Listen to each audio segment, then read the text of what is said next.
World class education और शानदार career, यही वो दो बड़ी वजह हैं जिनके चलते हर साल हजारों इंडियन स्टूडेंट्स का सपना होता है कनाडा जाना। लेकिन क्या कनाडा जाना पहले जैसा आसान रह गया है? देखिए, भारत के मुकाबले कनाडा में हायर एजुकेशन काफ़ी महंगी है। अब तक वहाँ वही स्टूडेंट्स जा पाते थे जिनका सेविंग्स अमाउंट तगड़ा होता था। लेकिन अब कहानी बदल चुकी है दोस्तों। कनाडा सरकार ने हाल ही में कुछ ऐसे मेजर चेंजेस किए हैं जिन्होंने स्टूडेंट्स की नींद उड़ा दी है। अब अगर आप भी वहां जाकर डिग्री लेने का प्लान कर रहे हैं तो सिर्फ सपना देखना काफ़ी नहीं है। अब ज़रूरत है एक सॉलिड फाइनेंशियल प्लानिंग की, क्योंकि बिना बजटिंग और नई गाइडलाइंस को समझे वहां सरवाइव करना अब टेढ़ी खीर साबित हो सकता है। अक्सर स्टूडेंट्स को लगता है कि बस यूनिवर्सिटी की ट्यूशन फीस भर दी और कनाडा का टिकट पक्का। लेकिन अगर आप भी ऐसा सोच रहे हैं तो रुकिए, आप एक बहुत बड़ी गलतफहमी का शिकार हैं। कनाडा का एजुकेशन सिस्टम अब आपकी जेब को और भी गहराई से परखने वाला है। वहां कदम रखने से पहले आपको ये प्रूव करना होगा कि आपके पास रहने और खाने के लिए पर्याप्त पैसे हैं, और ये कोई छोटी मोटी रकम नहीं है। अब आपको स्टूडेंट वीज़ा तभी मिलेगा जब आपके पास कम से कम 22,900 कनाडियाई डॉलर यानी करीब 15.5 लाख रुपए हों। और ध्यान रहे, ये सिर्फ बैंक बैलेंस दिखाने जैसा नहीं है। आपको यह रकम गारंटीड इन्वेस्टमेंट सर्टिफिकेट यानी GIC के जरिए लॉक करनी पड़ती है।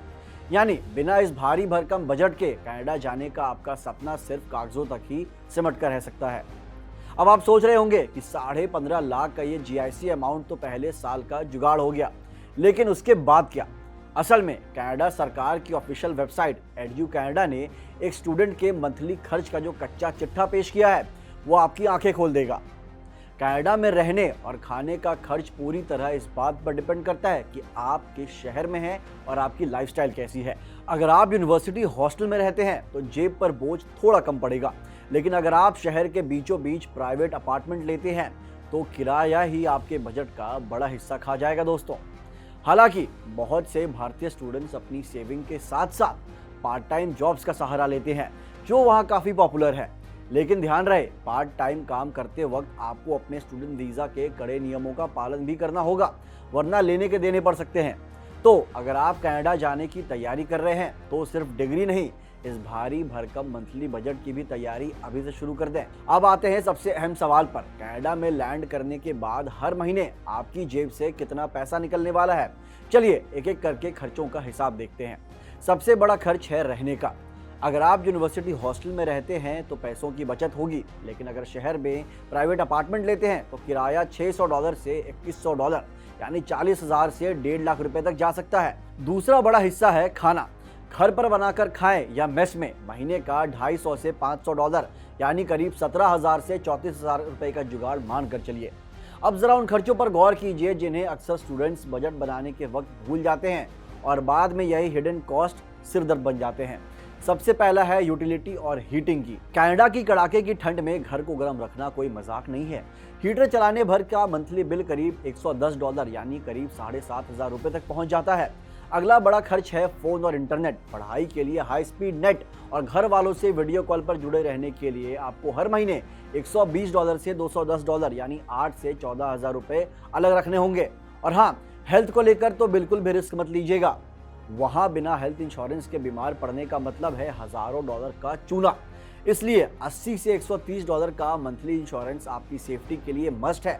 रही बात घूमने फिरने की, तो बस ट्रेन के पास और थोड़ी बहुत मस्ती मजाक के लिए कम से कम $220 यानी करीब 15,000 रुपए का बैकअप लेकर चलें, क्योंकि वहाँ सिर्फ पढ़ना ही नहीं है, थोड़ा जीना भी है। अगर आप इस पूरे बजट को जोड़ें तो एक स्टूडेंट का मंथली खर्चा $1,300 से $3,100 के बीच बैठता है, यानी इंडियन करेंसी में कहें तो 85,000 से लेकर 2 लाख रुपए पर महीने। ज़्यादातर स्टूडेंट्स इस भारी भरकम खर्चे को मैनेज करने के लिए पार्ट टाइम जॉब्स का सहारा लेते हैं, जो कनाडा में काफ़ी पॉपुलर है। लेकिन याद रहे, पार्ट टाइम काम के चक्कर में अपने स्टूडेंट वीज़ा के नियमों को ना भूलें, वरना डिग्री पूरी होने से पहले ही घर वापसी हो सकती है। मगर याद रहे, ये आंकड़े आपको डराने के लिए नहीं हैं, बल्कि तैयार करने के लिए हैं। अगर आप सही बजट और पूरी रिसर्च के साथ कदम बढ़ाएंगे तो कनाडा आज भी आपको वो वर्ल्ड क्लास लाइफ दे सकता है जिसका आप सपना देख रहे हैं। लेकिन अगर बिना किसी तैयारी के गए तो वहाँ की कड़ाके की ठंड से ज़्यादा वहाँ के खर्चे आपको ठिठुरा देंगे। अब आप हमें कमेंट्स में बताइए, क्या इन नए नियमों और भारी खर्चों के बावजूद आप कनाडा जाना चाहेंगे, या फिर अब आप किसी और देश को अपना नया डेस्टिनेशन बनाने की सोच रहे हैं? अपनी राय जरूर शेयर करें। मिलते हैं अगली वीडियो में। धन्यवाद।